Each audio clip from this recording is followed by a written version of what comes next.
Welcome to a special edition of Talking Feds Now, the day after the 2020 presidential election. I'm Harry Littman. Some things are pretty clear. The country remains polarized. The polls overestimated the possibility of a national rejection of President Trump, whose power and popularity remain substantial. Biden will win Michigan and Wisconsin, and the Wisconsin margin will be too large for Trump to overcome in a recount. Some things are murky but emergent, and clearly more likely than not. Biden will overtake Trump in Pennsylvania. Mitch McConnell will continue as Majority Leader with huge implications for what the government accomplishes in at least the next 2 years. And Joe Biden will be the next president of the United States. And some things are hopelessly opaque. What will the courts, especially the U.S. Supreme Court, do? Will Trump supporters accept the results? How and when will Donald Trump be forced to cede power as president? We remain in the pages of history, but the narrative is not what we expected, and it still has some important twists and turns to play out. Talking Feds is hugely fortunate to have three of the best people in the country to provide a clear-eyed, sophisticated view of what has happened and what lies ahead. They are Feds regular Matt Miller, a partner at strategic advisory firm Via Novo. Matt was the director of the Office of Public Affairs for the Department of Justice under Eric Holder, and he's also worked in leadership positions in both the U.S. House and Senate. Welcome, as always, Matt. Thanks for having me. Melissa Murray, professor of law at NYU School of Law, co-director of the Birnbaum Women's Leadership Network, and co-host of the Talking Feds podcast, Women at the Table. Melissa, thanks so much for joining. Thanks for having me. And Norm Ornstein, a resident scholar at the American Enterprise Institute, co-host of AIS Election Watch, a contributing editor for the National Journal and The Atlantic, and perhaps the country's foremost political thinker about the Senate and the House. He has been named, in fact, one of the top 100 global thinkers for diagnosing America's political dysfunction, and there's much to diagnose today. Norm, thanks so much, as always, for joining us. It's always good to be with you, and God help us. Why don't we start with the timeline? Things have clarified somewhat since last night. Michigan and Wisconsin have come into tolerable clarity. When do we see this playing out until? Do we see a possibility of this actually bumping up against the pertinent deadlines of December 8th or 14th, or does it seem pretty clear? Nothing's that clear, but is one thing that's pretty clear that this will not drag on the way Florida 2000 did? Look, you never know. It seems to me that it's unlikely to take that long, only because I think the Biden's lead is likely to be too big in too many states to get us into a Bush-Gore situation. Hopefully, I'm not being naive here. I mean, if you look at it right now, he's at 253 electoral votes, and everyone that looks at the models in Pennsylvania, short of the Trump campaign, thinks that he's going to win it quite comfortably by 80,000 votes, maybe even 100,000 votes. That would put him over the top, and that's without winning Nevada and Arizona, both of which he leads in right now, or winning Georgia, where he may also overtake the president. So I think if we were looking at a situation where there was one state that put him over, and maybe we will end up in that situation, and this is the crucial thing, you have that state was so close that it was a margin that you could legitimately dispute in a recount or in court, a few hundred votes, maybe 1,000 votes or even 2,000, then maybe you're in that kind of situation. But that's not where it looks like it's going to be right now in either Michigan, Wisconsin, or Pennsylvania, which right now seem to be the tipping point states. And I'll add a prerequisite here, because it seems to me you need not only those two factors that Matt just identified, but some kind of plausible legal claim that gets at a pivotal number of votes. It can't be the dog ate this one and this signature was messy. It has to be an actual discrete. For instance, Pennsylvania, we should talk about it separately. It seems plausible, but they have to be able to frame a claim in court that would give them standing to actually reverse the outcome of the election. So, Harry, I want to introduce you to some of the Trump nominated and confirmed judges, and you may want to reconsider the idea of a plausible legal claim. That aside, I hope that Matt is right. And I think there's, the good possibility here. It appears to me that the numbers in Wisconsin and Michigan are beyond any reasonable challenge through a recount, as he said. Pennsylvania, I just saw that David Wasserman, who's a really top analyst in all of this, thinks that the numbers are lining up for Biden to win there. If we're fortunate and there's a victory in Georgia, but that's where it could be by just a couple of thousand votes, and we're well over 270, then I think all of this stuff that Trump and his lawyers will try and throw out there isn't going to get very far. Maybe that will happen. The numbers are much closer in Nevada than I would like to see. And Arizona, the Republicans at least are fairly confident that a lot of the votes that are yet to be counted are theirs. I'm less confident in that. But my nightmare scenario is that Biden is somewhere right around 270, and where the switch of one elector could throw us below the 270 or 2 or 3. And what we know is that Trump will go to any lengths to try and keep this from going against him, that he has an army of lawyers that will do whatever they can, that he has state legislatures in places like Pennsylvania especially that will be happy to intervene on his behalf. If it's too close, then the possibility of the Pennsylvania legislature, for example, saying, we don't like the numbers, we don't trust them, we think the popular vote went to Trump, we're going to certify a Trump slate of electors. Governor Wolf saying, this is outrageous, and I'm going to sign the Biden slate of electors. But that goes to Congress, and the House and Senate have to agree. And if they don't agree, then the House can choose a president. So that's one scenario. A second scenario is that they drag it out, and you can find a million reasons for challenging ballots. And remember, we have at least 4 and possibly more Supreme Court justices who will say that if the Pennsylvania Supreme Court intervenes and says, no, it's over, we'll say you're not allowed to do that. There are too many nightmare scenarios here. So I'm very hopeful that Matt is right and that we will have a clear victory and that people will accept it.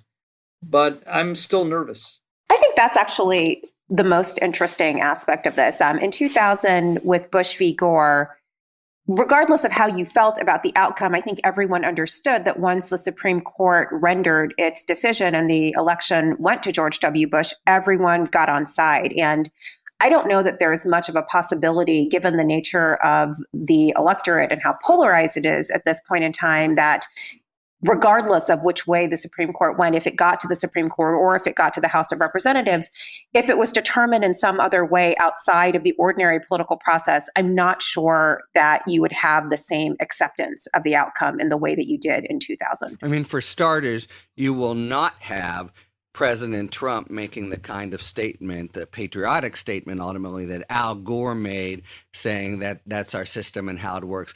Norm, to zero in on the two nightmares. So the first is 270 exactly, and what? Some kind of Hayes, Tilden, faithless, actually peeling off one of the 270 to take the other position?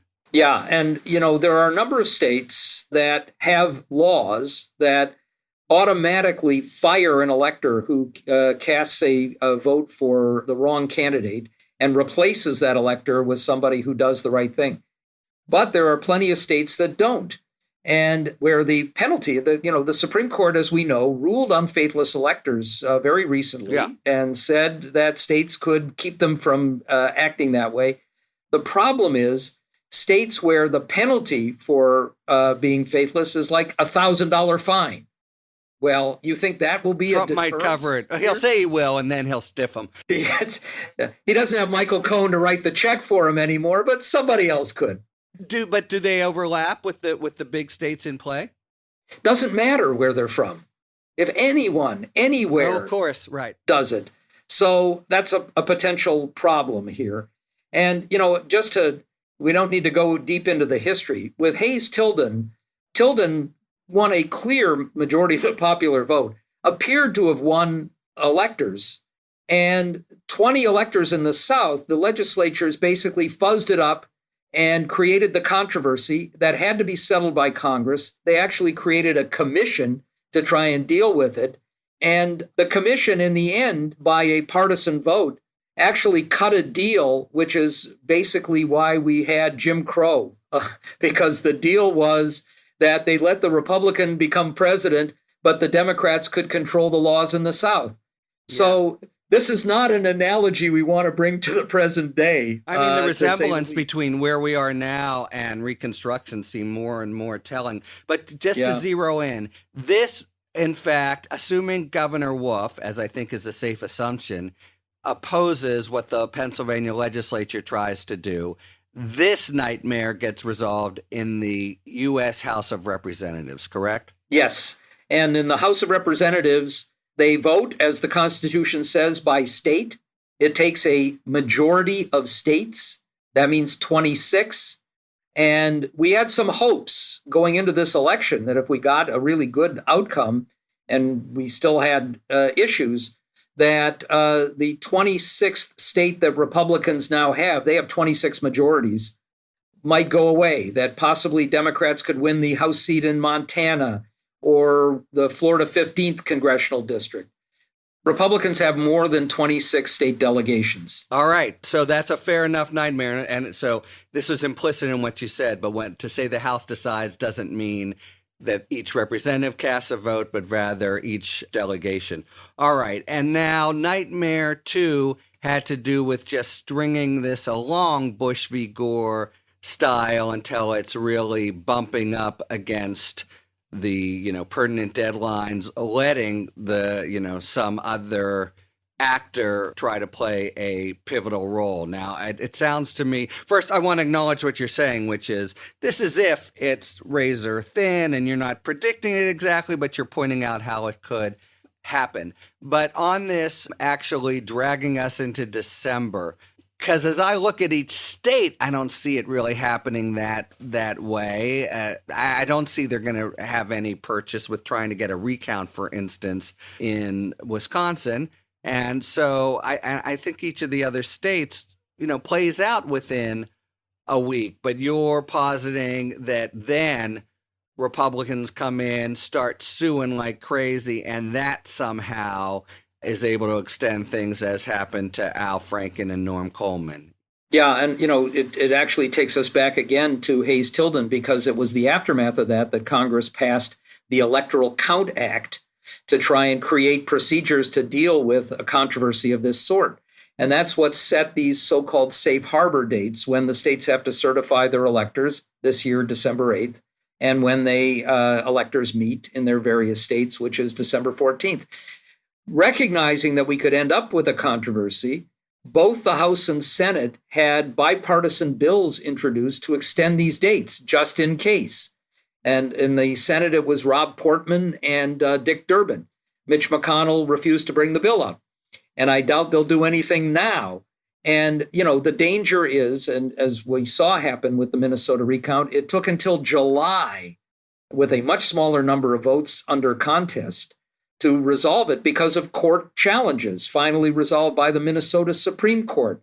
You could see all kinds of smokescreens and issues raised about ballots, about provisional ballots, about ballots cast by mail that have been cured, as they say, where minor errors are able to be corrected by voters, or signature matches, which this Pennsylvania Supreme Court relaxed a little bit because we have many instances of votes unjustifiably being rejected because of what they say is a mismatch of signatures. Right. You have a million ways in which you can try and push this and take it to different courts and appeal, and then do minor additions to the appeals.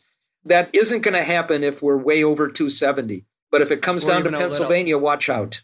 All right. Well, so Melissa, though, I mean, wouldn't you think any of these, they're going to require some action by courts to enter stays, maybe even up immediately to the U.S. Supreme Court, in that the loser will keep pushing. So it's not enough to just be litigious. You're going to need some complicity by courts willing to actually hazard dragging the whole country over the relevant timeline, yeah? Well, I think that's certainly true. Of course, at the Supreme Court, all you need is 5 for the stay. And there's certainly, I mean, you could imagine any combination of 5 willing to do that right now. I think the bigger question is, lots of cases will be filed. There's already a petition pending before the court in the Pennsylvania. And again, that's sort of a follow-on from last week when Justice Alito issued that statement saying that although the court was not going to expedite on the Pennsylvania ballots at this point in time, they were leaving the door open essentially to going back and reconsidering whether late arriving ballots could be counted. And that petition has arrived right on time. I think it really depends on where the action is on the electoral map. It may be the case that Pennsylvania is irrelevant if other states come in. And so I think that's part of it. And that certainly was not the case in 2000 when it really all did come down to Florida and in particular Palm Beach County. Here we're playing on lots of different fields and lots of different states are in play. And one thing that is noteworthy about the Trump administration, or rather the Trump campaign strategy in all of this, is that it's remarkably inconsistent in what it's seeking. So in some cases, it's stop counting. And in other cases, it's, go back and recount. And there is no consistency to what they're asking for. And I think it's hard to get the court to sort of buy into a strategy that really does seem more opportunistic than principled. I think that makes a lot of sense. And the point that Melissa started with, which to me seems the most important of all, is, look, if Biden wins Pennsylvania and Arizona and Nevada, all of which he's ahead in now, except Pennsylvania, where he's expected to take the lead, he's at 290 electoral votes. Knocking Pennsylvania out doesn't flip the presidency, knocks you down to 270. And knocking out any one of the other states doesn't overturn the presidency. And that just seems, you're then in a scenario where you're having to do this in 2 states at once, which to me seems to raise the bar so much higher, not just legally, but politically as well. And it's important not to, I think, lose sight of the political angle here. As craven as Republicans have been during the Trump presidency, the signals we have gotten from Republican elected officials around the country so far in the last 24 hours has been that the votes need to be counted. There has been a noticeably different tone in what you're hearing from Republicans on Capitol Hill and the Trump campaign and the Trump White House. That could obviously change, but it's a little bit of it's a green shoot. Yeah. I mean, this goes back to Norm's point as what'll happen if Trump really gets it to his most ruthless and zeroes in on particular leaders to try to change their tune. But yeah, it's been pretty noteworthy that they just can't stomach this idea that you won't count votes. Okay, a late-breaking report on the petition that has arrived is Donald Trump himself has moved to intervene in that case, which is pending at the court, and presumably the motion to intervene will be granted. That's one step on the Bush v. Gore path. We could have a Trump v. Biden. I'd like to focus in a little bit on 2 of the states. I mean, it does seem to me, as you said, that Michigan and Wisconsin are out of reach. It does seem that Georgia would be a real lucky break for Biden. But Nevada, Arizona, and Pennsylvania seem worthy of some individual consideration. Let's start with Arizona. I mean, Fox News early on called it for Biden. I believe the AP also has. And they haven't, I don't believe they've repudiated those calls. So, doesn't it look like they, if you credit their kind of operations, that's a pretty good harbinger for Vice President Biden? It is, but Norm brought up the Minnesota Senate race, so I'll mention the Al Franken Senate race because I was at the DSCC and did a lot of work on that race and was on the phone arguing with the Associated Press when they called the race for Norm Coleman on election night that they were wrong, which of course they were. The AP makes mistakes in these races. Look, I think he's likely to win Arizona, but there is a dispute about the vote that's still remaining to be uncounted. It's clear that it's from Maricopa County, and it seems to be mostly election day vote from Maricopa County. And so is that vote going to break like the overall Maricopa County has broken, or is it going to be predominantly Republican because it's election day voting? And how does that shake out? I look, it seems like Biden's likely to win, but I wouldn't put it in the bank just yet. That's a sobering tale, Minnesota. Hi, this is Harry. I want to tell you a little bit about our sponsor, BetterHelp. BetterHelp's a service that matches you with your own licensed professional therapist. You can start communicating in under 24 hours. It's not self-help, it's professional counseling, and it's private, safe, and affordable. You can send a message to your counselor anytime and get timely and thoughtful responses, and you can also schedule weekly video or phone sessions. If you want to try BetterHelp, you can do it for 10% reduction for your first month by visiting betterhelp.com/talkingfeds. That's betterhelp.com/talkingfeds. Okay. And let me focus a little on my home state of Pennsylvania, because I have been zeroing in. So first of all, there are a remarkable number of votes that are just coming in, something like a quarter in Allegheny County, many in the bedroom communities. And if you do the math and make certain assumptions, those are big ifs, you do have Biden squeaking into something like 100,000 vote lead. And that, I think, tends to moot things because you only have the little bit of corrections that Norm talked about, which are pretty few. The worry is that when that plays out, Trump will maintain a very small lead because remember, as Alito said in his opinion, the votes that are coming in today, tomorrow, and Friday are going to be segregated. Now, they too figure to be 70-30 or so for Biden. And there look to be about 500,000 ballots sent out in question. Of course, a number of those won't be in play. People decide not to vote. They voted anyway, and so they'll be invalidated. They get them in after Friday. But if you think about half of them coming through and they're going the Biden way, that may well be enough to put him over the top, setting up a pristine issue that, as Norm says, 4 members of the court have already suggested they would take up, and who's going to bet on the latest justice not to. I just want to ask your guys' view on this because there's a very big point to make here that wasn't the case in Florida. And adding one more point to what Matt says, psychologically, politically, it matters hugely here, as we learned in 2000, who's perceived as in the lead, whose lead is being toppled. And that was the ultimate frustration for Biden, is they could never get even a temporary lead so that the court would be dislodging. If it goes into the court with a slight lead for Biden based on those votes, even if the court finds their forcocked, excuse the expression, federal constitutional violation, they have to take the other step of ordering a remedy that so baldly disenfranchises voters who did nothing wrong and have very strong reliance interests, did exactly what they were told to do. That, to me, begins to feel like Dred Scott territory. I mean, really, really, really infamous. Am I being overly sanguine, do you think? I actually think that if Brown v. Board of Education came up tomorrow, it wouldn't be 9-0. It would be 5-4, at least the wrong way, and maybe 6-3. I could see John Roberts saying, hey, there's no discrimination anymore. The schools are fine.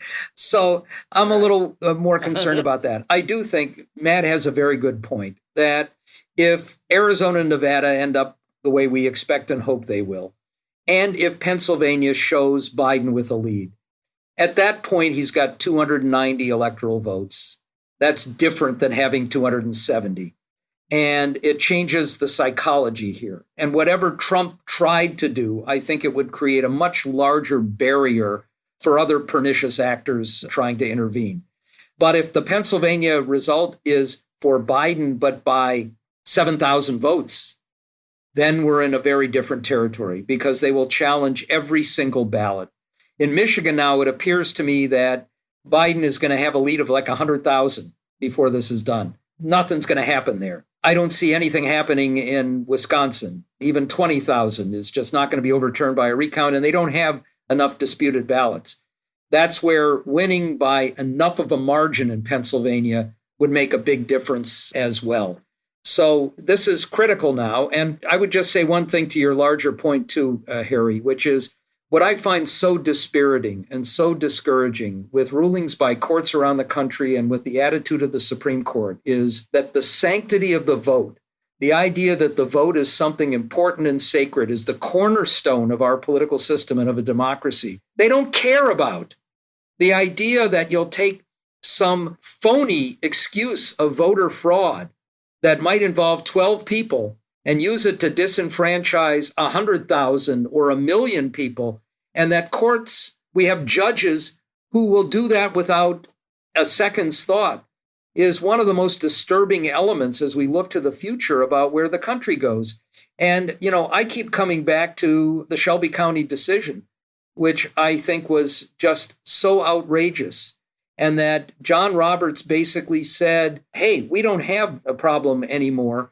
And when all the evidence has emerged, including the day after the damn decision where Shelby County itself began to do race-based discrimination again, and that he hasn't changed, tells us we're in for a long and difficult period over voting rights, whatever happens here. I want to interject and maybe offer a counterpoint. I think all of that was exactly right on November 2nd. There did seem to be quite a bit of Republican fear about an engaged and excited electorate, in part because the fact of an engaged and excited electorate seemed to portend in the favor of the Democrats. But what we've seen is that, in fact, voting was at an all-time high. Lots of people participated, and it kind of broke evenly for both sides. So I wonder if going forward, there will be less fear about getting people to the polls and the whole question of early voting, even though there may be, on the flip side, more of an interest in doing this post-election kind of machination. That's a pretty good segue to where I wanted to go. By the time people hear this, there may well be additional clarity with Arizona, Nevada, maybe even Georgia. And so you've heard our contingent predictions. But let's just take this step back and think of why we are here.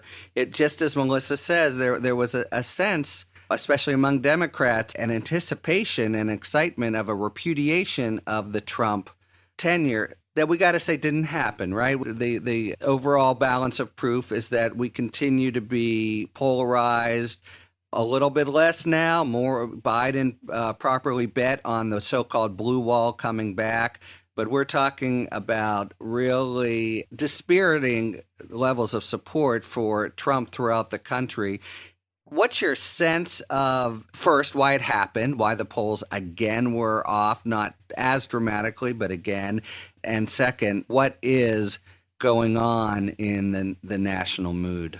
Well, I'll say this, Harry. I did a lot of work phone banking, and it was hard to get people to talk to you on the phone. And I imagine if pollsters are relying on that kind of face-to-face contact with the electorate, it's probably incredibly hard to poll right now. So, there's that. People have ways of screening. They have ways of disengaging from that kind of thing. And that's one part of it. I also think we have seen over the last 4 years a discrediting of the media, of polls, of basically any kind of fourth estate institution that's meant to be a check on the government. And that translates into an electorate that doesn't want to hear what the media has to say, that doesn't want to hear criticism of their favorite candidate. And that may go in both directions, but I think it's especially pronounced on the side of the president and his supporters. And I think you saw that as well. But I don't know that it's all entirely gloom and doom. I mean, yes, some of these polls were really off, but some of it I think was quite predictable in a way. If you take the main Senate race, for example, where Sarah Gideon was favored to win by a quite large margin over Susan Collins, and that just did not materialize. The scuttlebutt afterwards is that that was not a race that Mainers saw as coinciding with their interests. The outside money, the out-of-state money that poured in to support Sarah Gideon really seemed off to them. You had a lot of people who voted for Biden, but then checked their ballot for Susan Collins. And because they thought that her values were more in keeping with Maine values. And in some sense, that's just basic retail politics. All politics is local. And that was a really kind of local sensibility getting deployed at the ballot. So I've been around the polling world since my graduate school days in Michigan. There's a real crisis in the profession that's been around for some time. While we've been conducting this conversation, I ended up with 2 calls on my landline that were spam calls. When I was away for 3 days and I got back and there were 30 phone messages, 29 of which were just that. All of the polling, except for the internet polling, which has its own issues, are done by phone. Many of them don't use cell phones because that's more expensive. The response rate is 9%. If I get a call and it comes in and somebody says I'm a pollster, I hang up, just as I do if they say, congratulations, you've won an award, or I'm from the Social Security Administration, whatever it may be. It's no longer a science, it's an art, because with those low response rates, they are like chefs in a kitchen trying to put together the right combination of ingredients. This many men and women, this with education and so on. But with all of that, it's really disturbing when you think that, at least in the past, the reputable, well-done, reasonably expensive surveys that we know, the national ones, if you aggregate and take the average, they've been pretty accurate at a national level. They're not accurate this time. They would have told us that Joe Biden would have won the popular vote by 9 or 10 million. It's probably going to be more like 4 or 5 million. And so we've got a problem there. But I also think that what we saw with Hispanic votes in Florida, in Texas, and elsewhere, it's pretty clear that they are not able to get into the nuances of different kinds of voters in minority communities. The same, I think, with young African-American men. We don't have the right people asking questions. They don't know the questions to ask. They don't get the right samples. And this is, in some ways, not just a wake-up call for the polling community. I think it's a wake-up call for the Democratic Party that they've missed out on some of those nuances themselves, and maybe some of it because of the polling that's been done. But how can you rely on polls anymore when we see everything pointing in the direction of a very different election than the one we had? And those were 2 cohorts that went surprisingly better for Trump than in 2016. I think it's hard to know right now whether the problem in polling, and it's obviously, Norm's right, it's a crisis, whether the problem is because of the way that polling has changed, increasing number of people don't use landlines, it's harder to get people on the phone, more polls are done online, whether it is a technical problem that is leading to an undersampling of voters who support Trump and other Republicans, or if it's a problem caused by both that technical error and Republicans choosing not to participate in polls because they think it's another elite institution they don't trust. It may be some mix of the two. I don't think we know. We may not know for a while, but it's clear that we just can't trust polls at all anymore for the foreseeable future.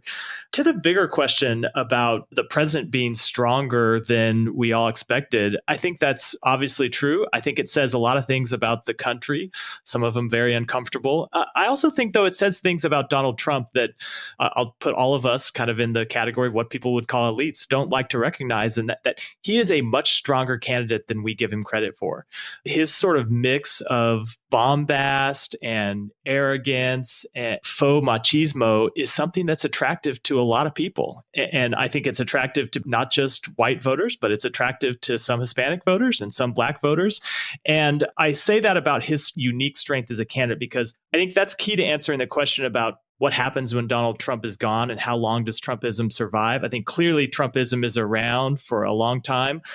Whether there are other candidates who can repeat his unique mix of characteristics, I think is a harder question to answer. It's so funny that you say that. One of my earliest memories as a child is my father, who's African-American, sitting the whole family down to watch the 60-minute interview with Donald Trump. I think this was just after The Art of the Deal was published. And he really wanted to watch this interview. I think there is some appeal to that. The other thing, though, that I think is worth stating is that I think we all sort of fetishize Florida as some elusive prize that the Democrats can somehow win. I grew up in Florida, and I think we just need to put this on the shelf for a while. Like, Florida is not Democrat, and it hasn't been for a long time. And I think people underestimate how kooky Florida is to their peril. I mean, Carl Hiaasen has made an entire career out of documenting how kooky Florida is. And it really is. It's at once parochial and cosmopolitan. It has all of these different kind of ethnic mixes that you don't see anywhere else. There's no state quite like this. I mean, I live in California and I've lived in New York. There's nothing quite like Florida. And I think thinking the Democratic Party can win here really misses how complicated and complex the state is. And part of that is Latino vote, which I think the media does a poor job of disaggregating. They portray it as a monolith, but it's really quite complicated. And you have to really distinguish between the concerns of newly arrived Central and South Americans from Caribbean Spanish speakers, from Cuban Americans. And if you don't understand that complex stew that is Florida, you have no way of actually penetrating and making that state yours. A couple of points. One on Florida. I just sort of sat kind of amused as I watched, and apropos of what Matt said about the machismo, that you have Venezuelan Americans basically voting for a right-wing Maduro and Cuban Americans voting for a right-wing Castro, but it obviously works. The other thing is the really crushing disappointment for Democrats in Texas, in the Rio Grande Valley. And there's another category, I think, of Hispanics, which is Mexican Americans who may have been there for 100 years. They don't see themselves and the people from Guatemala trying to get across the border as kindred spirits, quite the opposite. And they do not view themselves as brown people and minorities in the country. And it just demonstrates the complexity of dealing with communities and a part, I think, of our broader prejudice, that we tend to look at people with broad brushes instead of seeing the complexities of humanity. I would apply that very point to the overall Trump strategy of rule, because I think one thing he does is take relative low status folks and give them reassurance that they're not the bottom of the barrel, give them people to hate and resent. But Norm is making a different point. I mean, when you talk about Latinos in the Rio Grande Valley, those are individuals who will say, we didn't cross the border crossed us. We've been in the same place. I mean, this is sort of a wet foot, dry foot kind of understanding. And they don't see themselves as low information voters. They're elite, and they are in their communities. So, I mean, there's so much slicing and dicing that you can do in the Latino community, and we haven't done it. Part of the reason why we haven't done it is that the media, in large part, and a lot of the pundit class is incredibly homogenous. And these kinds of takes don't necessarily flow naturally because that's not part of the experience of those who are commenting on the news of the day. But do you think Texas was a big loss, though, Matt? Because I actually saw Texas as a sort of bright spot. I mean, that Texas wasn't called immediately, to me, was a victory. Yeah, look, that's my home state. I think ultimately the math just didn't add up nationally to bring Texas in play. If you think about 2016, Texas voted 11 points to the right of the nation. Trump won it by 9 points while losing the overall popular vote by 2 points. It's clear that Texas has moved to the left since 2016. But if Biden is only going to win the national popular vote by 3 points, Texas hasn't moved 8 points to the left. It's not going to be a state that's in play. But clearly, no, it's clear that it has moved. And I think the question is going forward in Texas, number one, are the changes that Trump has brought in the suburbs around Dallas, around Houston, and around Austin, where outside of the immediate core metro areas where you have white suburban Republicans who have always just voted straight ticket Republican. And a lot of them voted for Beto O'Rourke 2 years ago, and a lot of them voted for Joe Biden yesterday. Are those permanent Democratic voters? Are they people who are going to split their tickets? Are they in play? Or are they, when Trump is gone, are they going to go back to voting for more traditional Republicans like Greg Abbott? That's the one question. And the second question is, what happens with the Latino vote in Texas going forward? Because if you can kind of create the coalition that Beto created 2 years ago, and Biden was on his way to creating before I think the overall Trump vote just came out in the rural areas and some of the excerpts, you have a path for the state to be in play going forward. But that's based on political coalitions not changing further. And the thing we're learning is they're fluid and they move around all the time. Do we have any sense, Matt, about whether the Texas House came close to flipping? Because that was a critical element for redistricting. No. And the fact that it didn't means that this is another area where Democrats are going to have an uphill battle down the road. Yeah, we needed to pick up 9 seats to flip the Texas House. And not only did we not pick up 9, we didn't pick up any. So, all right. Why don't we spend a little bit of time looking at the most consequential aspect of this division, which is the distinct possibility that Biden, even if he wins, will be looking at Senate Majority, hello again, Mitch McConnell. Thoughts on A, how that's shaking out, and B, its implications for, let's stick with the Biden governance. And by the way, let me just report, even as we've been on the line, something we've all pretty well predicted, but it's now been formalized that Biden is the winner in Michigan. So going forward, the possible Senate split with the White House? Well, let me take a crack at it since I'm high up on Mitch McConnell's enemies list and have been for a long time. Listeners can Google my name and Mitch's, and you'll see a video of him attacking me ruthlessly, which I view as a badge of honor. I mean, he broke the Senate, but now it's broken.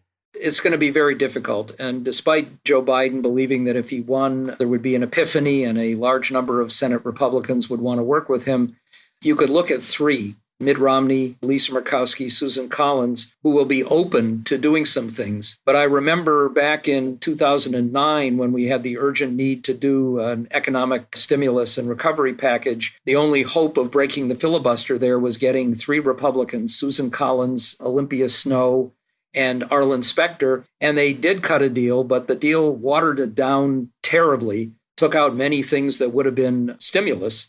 And among other things, I remember Susan Collins insisting that there shouldn't be a penny for school construction money because the federal government doesn't do school construction, which happens to be completely false. But that was a part of the deal. I don't see any other Republicans going along. What I think will happen is that McConnell will not allow any judges, if there are vacancies, to be confirmed. That will be true if Steve Breyer ends up leaving a vacancy in the Supreme Court over the next 4 years. But also, he will wreak havoc with many of the executive nominations. Certainly, you're not going to see Democrats leaving the Senate to go into a Biden administration. But my guess is he will block anybody trying to move to, say, the Consumer Protection, Financial Protection Bureau. He will not let somebody be Treasury Secretary who might do things that would actually crack down on chicanery in financial institutions. There are going to be real problems ahead. I do see the possibility of an infrastructure package, a COVID recovery package, but I think there's something else we also have to keep in the back of our minds. Oh, and by the way, I also see Ron Johnson and others trying to continue investigations into Hunter Biden. It'll be Benghazi all over again. I also worry that because his main course of action, if he's president for Biden, will be executive actions, that we have a Supreme Court that's going to be ready to blow up Chevron and basically curtail executive agencies from doing anything. Climate change is going to be taking a back seat as a consequence. And I think you got 5 justices who will want to bring back Lochner and greatly curtail the ability of the federal government to do much of anything. So the challenges are going to be deep with a Republican majority on the court. Yeah, that 1-2 punch of McConnell, who, among other things, can just control what comes up, period, and the courts. Holy cow. That's a great point I hadn't thought of, is even the executive order path is going to be blocked at many turns. That was already a kind of hobby horse of the new right, Kavanaugh in particular, kind of cutting back on the power of executive agencies. And Gorsuch. A Democratic Senate would have been able to basically at least hold the threat of enlarging the courts or taking away jurisdiction to keep some boundaries there, but it's gone. Yes, all that's gone now, right? Court packing, any of that. It's done.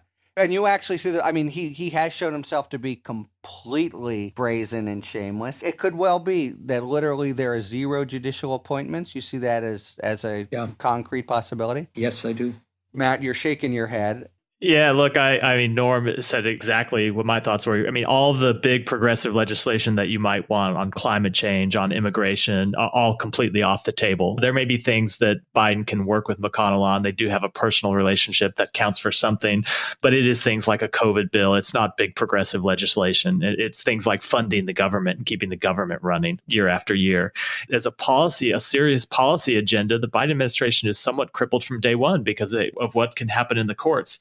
The one ray of hope, and it is a narrow ray, is that the fight for the Senate isn't quite over yet. Yeah, let's talk about this. It looks like Gary Peters is going to pull it out. He's been running consistently about a point behind Biden. It looks like Biden's going to win Michigan by more than a point, and that'll pull Peters over the line, which means we need 2 more seats. One of the Georgia seats is in a runoff right now. The other one, the one held by David Perdue, he is still above the threshold of 50%, but it looks like he'll probably come just below it and throw that seat into a runoff, which means on January 5th, you could have 2 runoffs in Georgia and that will determine control of the United States Senate. And if you want to talk about a battle, a national battle, those have typically favored Republicans. But, in this type of environment, who knows? Donald Trump will still be president, still on January 5th, still antagonizing Democrats. I wouldn't say hope is lost just yet. It's a good time to own a TV station in Atlanta. Right. Just doubling back, we've all sort of seen things trending for Biden. Do you ever see Trump doing an Al Gore? I mean, No. if in fact, of course not. Scenarios that other than Hazelton come about, is it going to come down to his being dragged out by marshals on the 20th of January? Who knows? But no Al Gore, not a chance. I've been saying since 2018 that the Senate was all the marbles. And even if the Democrats lost the White House, if they had the Senate, they would have more room to maneuver. I think it was the more important race in the presidency. If you had the Senate, you had an opportunity, I think, to check excesses of executive authority, excesses of legislative authority, whether it was from the House when the House was Republican controlled. Now I think it's more likely you could do more progressive things. But most importantly, with the judges, if you had a Democratic Senate, you could force a Republican president to put up more moderate nominees. The reason why the courts are captured right now and why they have skewed so far to the right is because there is no way to check the president, and he can put up as many extremists as he likes, and there's no check on it. There's worse. It's politically advantageous to him to put up these extremists now. Well, I think right now for Biden, even if you were to get Mitch McConnell to take hearings on potential judicial nominees, if there were vacancies to be filled, you're putting up more moderate. So it's going to be the kind of judges I think you saw during the last part of the Obama administration, a more Merrick Garland type judge. To the extent progressives harbored some dream of, maybe recalibrating the judiciary just in sort of stocking the lower courts with more progressive people, civil rights lawyers, public defenders, you're not going to see that. It's going to be more of the prosecutorial model, more of the big firm partner model, because you're going to need some people crossing the aisle in order to get these people appointed, if they're even able to get up for a hearing. Yeah, if there are any. And just to add to the point, McConnell not only wants to stop the music in all these ways, he'll have a political goal of making Biden be a one-term president, yes? He was pretty clear about that with President Obama. No reason to think he's changed since then. I do think it presents an opportunity to start looking toward the next midterm and instead of, get in front of this. Start thinking about who you're going to run, do whatever postmortem you need to do on all of these Senate races and what surprises you learn from the polling and whatnot. And think about who are the candidates who are going to appeal. It's obvious that what we thought was appealing obviously hasn't worked, and we need to kind of recalibrate and rethink that model. God, I'm exhausted. Does anybody know in 2022, who's in cycle, et cetera? There are a number of Republicans. Republicans are actually more vulnerable in 2022 than Democrats. Once again, there will be many more of them up. People like Rob Portman are going to have a challenge.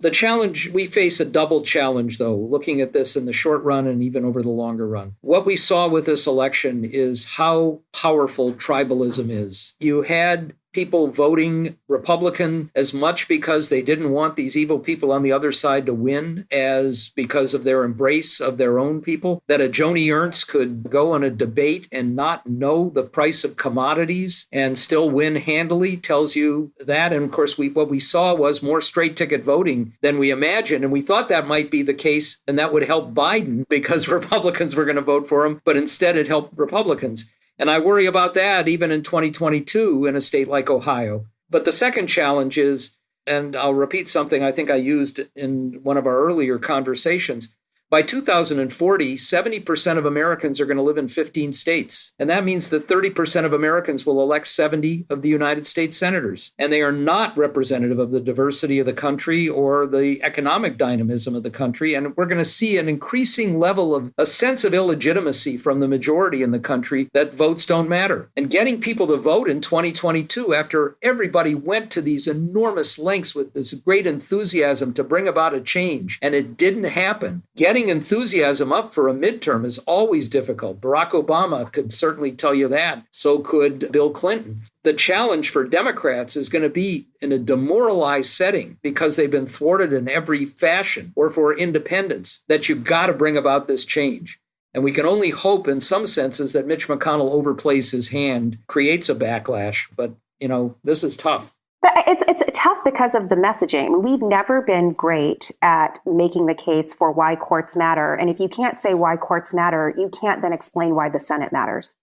And so I think part of this is a dual messaging question. You have to talk about all of these. And you think about the Democratic Convention where they talked about all of these policy victories, the Violence Against Women Act, the ACA, but no one talked about how the Violence Against Women Act, an enormous portion of it, was gutted by a 5-4 majority of the court. And the ACA was literally in the hands of the court in this upcoming term. We can't talk about policy and Congress and the Senate without relating it to the court, and we have to make the court matter and the lower courts matter to the general electorate as well. So it seems like the craziness continues. Something we really didn't expect was that on the one hand, Biden would win, as seems increasingly likely, but that the polarization of the country would continue and he would have, a nearly paralyzed government.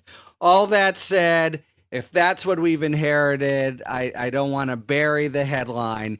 If Donald J. Trump, the impeached, discredited, worst president in our history, is a one-term president, well, God bless that gift from the American electorate, and these other problems, substantial though they are, we will put one foot in front of the other on. But the big headline is the ouster of the tyrant from the White House. Hear, hear. So the appropriate analogy is, congratulations, you're not going to die. We just have to amputate all 4 of your limbs.